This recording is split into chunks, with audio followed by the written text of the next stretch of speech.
Olá, alunos! Hoje a gente está aqui para conversar um pouquinho, sobre a relação que existe entre a doutrina de segurança nacional e os estudos estratégicos aqui no Brasil. Mais especificamente, o objetivo desse vídeo é que vocês consigam compreender qual é esta relação que existe ali no desenvolvimento ou talvez num dificultamento para que os estudos estratégicos se desenvolvessem de forma um pouco mais linear ao longo da história brasileira, qual é essa relação que existe com a doutrina de segurança nacional. Então, primeiramente, é importante a gente recapitular de forma muito breve, que os estudos estratégicos, enquanto uma área específica, eles vão surgir pós-45, logo após a Segunda Guerra Mundial, ali no início da Guerra Fria, nos Estados Unidos mais especificamente, Então essa área específica, institucionalizada, onde a gente tem revistas, vai surgir nesse momento histórico e nesse espaço, geográfico, nesse recorte do mundo, ali dentro do continente americano, especificamente nos Estados Unidos. No Brasil, é um pouquinho diferente. O desenvolvimento de uma área mais especializada e institucionalizada sobre os estudos estratégicos, esse desenvolvimento ocorre de forma mais tardia, Então, esse desenvolvimento vai se dar somente ali no final dos anos 80 e no final dos anos 90.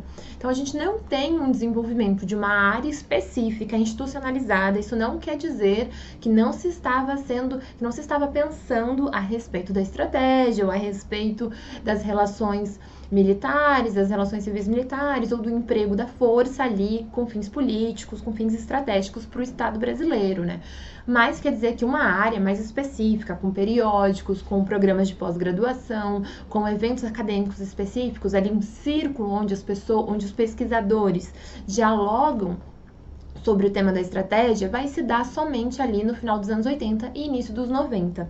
Isso acontece nesse momento por quê? Sobretudo por causa do processo de redemocratização. Então, a gente tem o fim dos anos do governo civil-militar, onde a gente tem um envolvimento direto dos militares na política brasileira, eles são a elite dirigente do país naquele momento, e a transição democrática para um governo civil, republicano, uma democracia de voto direto. Então, nesse momento, a gente vai ter ali esse desenvolvimento das relações, esse desenvolvimento um pouco mais institucionalizado dos estudos estratégicos. Isso ocorre por quê? Sobretudo porque o processo de redemocratização permite, que os civis tenham mais espaço para começar a discutir os estudos estratégicos e que as próprias Forças Armadas brasileiras também se abram, também passassem a se abrir de forma um pouco mais contundente a academia como um todo, a pesquisa de uma forma geral. Aliado a isso, a gente também precisa falar um outro elemento que está acontecendo nesse momento, que é a ampliação da Universidade Brasileira, Então, entre os 90 e os anos 2000, a gente tem uma ampla ampliação da Universidade Brasileira, a criação de cursos de pós-graduação estrito sensu, Então, a formação de pesquisadores, a formação de doutores aqui, a ampliação dos cursos e do número de universidades. É claro que isso também reflete, no fato que os estudos estratégicos surgem ali.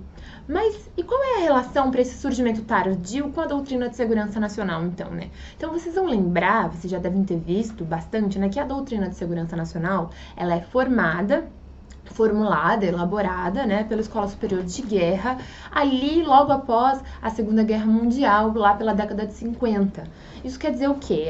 Essa doutrina, essa forma de pensar sobre a defesa brasileira está muito embasada, está muito relacionada com as políticas e as estratégias e as ideias que estavam envolvidas ali com o golpe de 64. Então, a doutrina nacional de segurança, a doutrina de segurança nacional, ela está muito vinculada com esse momento histórico do nosso país. Mas, para além disso, para a gente entender o que é essa doutrina e qual é a significância dela para a formação do pensamento estratégico brasileiro, a gente também precisa compreender um contexto um pouco mais alargado. Porque de onde a gente está falando ali na década de 50? Do auge da Guerra Fria. E os nossos altos quadros militares, eles sempre tiveram sua formação muito vinculada às escolas militares norte-americanas. Então, naturalmente, sabendo que os estudos estratégicos surgem nos Estados Unidos logo após a Segunda Guerra Mundial, com o intuito, né, principalmente de pensar na estratégia norte-americana para a Guerra Fria. Então, o artigo X do Kennan, do George Kennan, é super importante, onde ele define, onde ele descreve a União Soviética contra o grande desafio e como um país expansionista, é um país com o qual os Estados Unidos precisam se preocupar, precisam barrar o expansionismo soviético para o mundo ocidental, que teria como na natureza daquele ator quase que um desejo irracional por expandir as suas fronteiras, por expandir os seus controles para outros estados, né? Então, esse artigo ele é fundacional para os estudos estratégicos norte-americanos, mas também para a política de contenção soviética, que foi a base da política externa e de defesa norte-americana durante todo o período da Guerra Fria.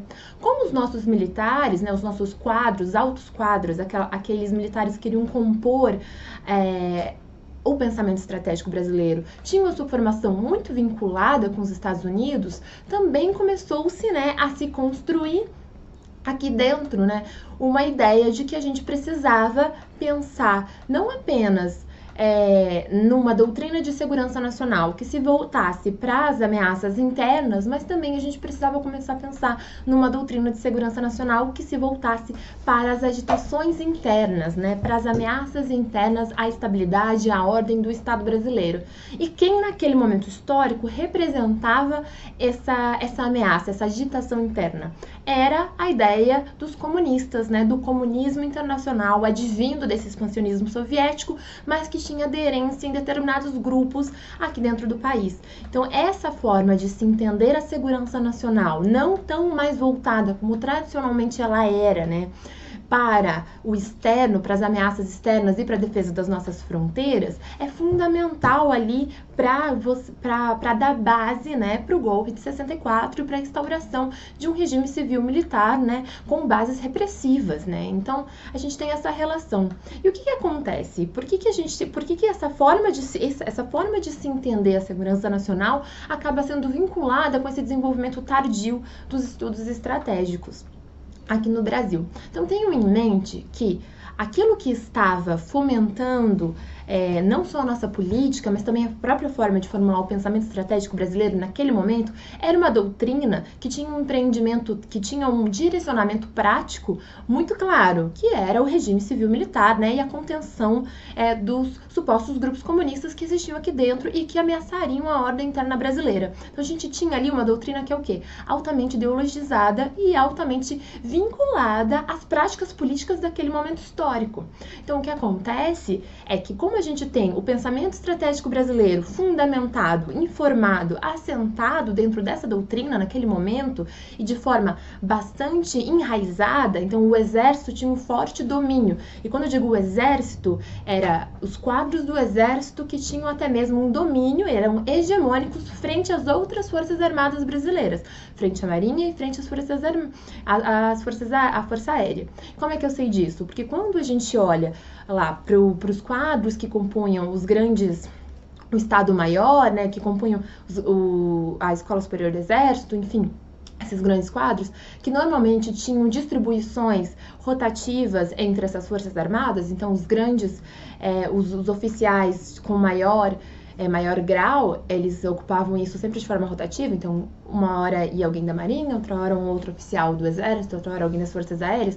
Durante os regimes militares, principalmente ali no início, né, depois já começa a ter essa rotatividade novamente, a gente tinha sempre os generais do Exército ocupando esses cargos mais importantes ali dentro dos quadros que formam o pensamento estratégico brasileiro. Então, a gente tem essa alta ideologização e limitação por parte de como o pensamento estratégico brasileiro era formulado. E é somente com o fim do regime civil-militar e o início do processo de redemocratização que a gente vai ter essa abertura no próprio pensamento estratégico brasileiro para que a gente consiga, digamos, difundir a importância de se estudar tanto dentro dos quadros dos quadros das Forças Armadas brasileiras, quanto dentro da universidade pública brasileira e da universidade particular, enfim, entre os pesquisadores brasileiros, né, que a gente acaba tendo essa importância de se difundir, a importância de se estudar o uso da força.